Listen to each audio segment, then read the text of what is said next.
Күнделек тормышта күз күзеңә карап мәхәббәт турында аңлату дигән нәрсәне мөмкин кадәр ешрак эшләргә кирәк.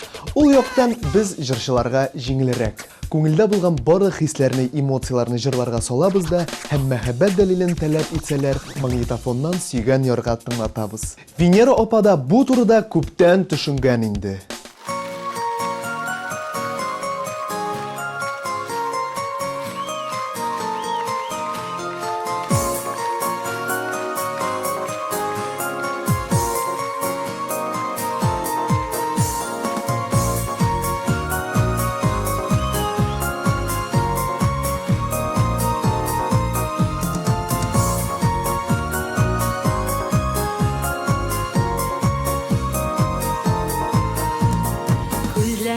Gözlerinden Allah'ım bağırım Qabatlım teksin bitmine Birden birim kaderelim Seykömlesin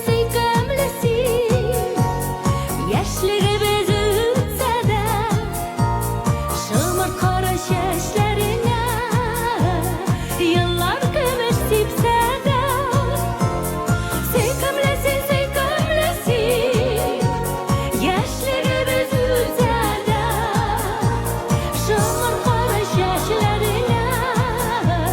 Yıllar gümüş sipse de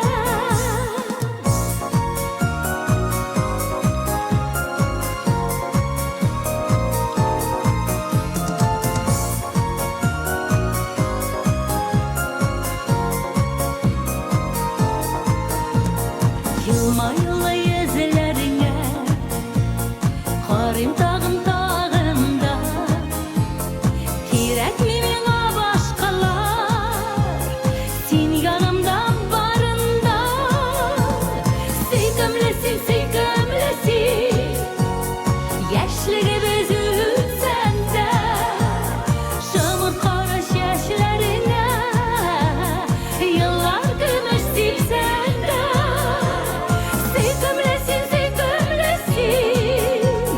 Yaşları bez ütsen de Şımır kara şeşlerine Yıllar gümüş sipsen de